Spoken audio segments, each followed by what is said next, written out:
Hello everyone, আসসালামু আলাইকুম। Welcome back to my channel. সবাই কেমন আছেন? আশা করি সবাই ভালো আছেন। কাছে এবং দূরে, দেশ এবং দেশের বাইরে যে যেখান থেকে আমার ভিডিও দেখতেছেন, আবারও ওয়েলকাম জানাচ্ছি সবাইকে। সব সময়ের মতো আমি আজও আরও একটি ডেইলি ব্লগ আপনাদের সাথে শেয়ার করতেছি। আশা করি সবাই শেষ পর্যন্ত আমার সাথেই থাকবেন। আসলে আমার পেজে ভিডিও আপলোড করছি অনেক দিন হয়েছে, প্রায় 7-8 দিন মতো হচ্ছে। তো আজ ভাবতেছি যে 2 রকমের মাছ রান্না করছি, আপনাদের সাথে শেয়ার করি। এখানে যে মাছগুলো দেখতেছেন আপনারা, সবেমাত্র এই মাছগুলো আমার হাজব্যান্ড জাল দিয়ে নদী থেকে ধরে আনছে। তো একদম টাটকা মাছ, আসলে খেতে কিন্তু খুবই মজার হয় এরকম টাটকা মাছ। এখানে 3-4 ধরনের মাছ পাইছে। ট্যাংরা মাছ পাইছে 4টা আর 2টা পাবদা মাছ।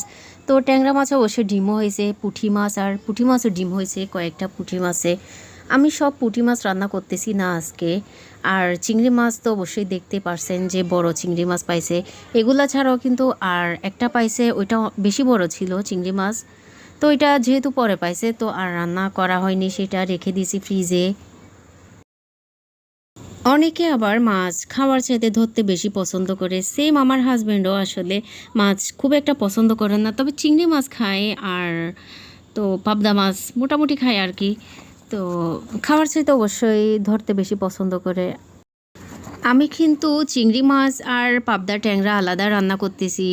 তো চিংড়ি মাছের মধ্যে একটা ডিমওয়ালা মাছ ছিল বড়, সেটা দিয়ে দিয়েছি আমি। আরগুলা পরে রান্না করব, আমি ফ্রিজে রেখে দিয়েছি পুঁটি মাছ। তো একদম নর্মালভাবে আমি যেভাবে রান্না করি সেভাবে রান্না করতেছি।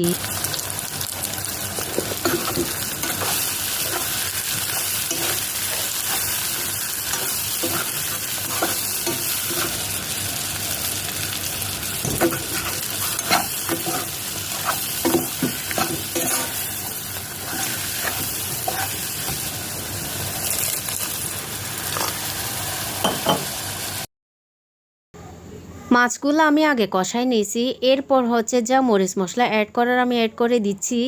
তো এখানে অবশ্য আমি একটু ঝুল ঝুল করে রান্না করব, যেহেতু টাটকা মাছ ঝুল দিলে একটু খেতে ভালো লাগবে, সেই কারণে আমি একটু ঝুল দিব।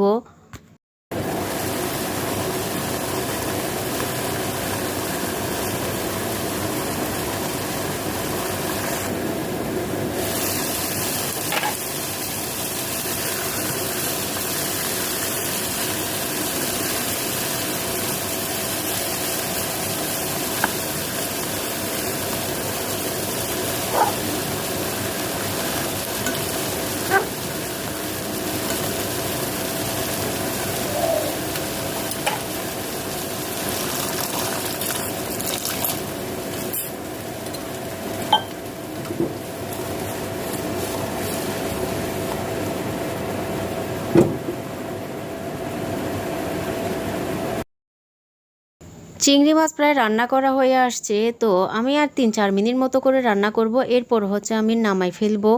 এরপর পাবদার ট্যাংরা মাছগুলো রান্না করে নিব।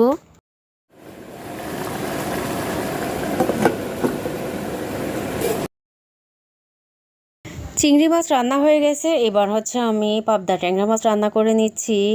তো কিছু মলা মাছ রেখে দিয়েছি অবশ্য আলু দিয়ে রান্না করার জন্য। আমার অবশ্যই এরকম আলু দিয়ে রান্না করলে খেতে কিন্তু খুবই ভালো লাগে টাটকা মাছ। তো বিশেষ করে ছোটো মাছ অবশ্যই আলু দিয়ে রান্না করলে একটু খেতেই ভালো লাগে। আমার মতো কে কে আলু দিয়ে ছোটো মাছ পছন্দ করেন কমেন্টে জানাতে ভুলবেন না। আর হচ্ছে আমার মাছ রান্না কেমন হয়েছে সেটাও কমেন্টে জানাতে ভুলবেন না কিন্তু। আর আমার মতো কে কে এরকম রান্না করেন সেটাও অবশ্যই কমেন্টে জানাতে ভুলবেন না।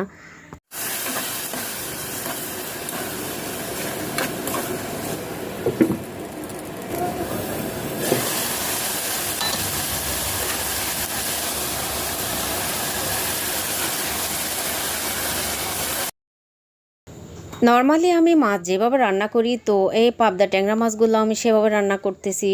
তো আশা করি অবশ্যই ভালো হবে।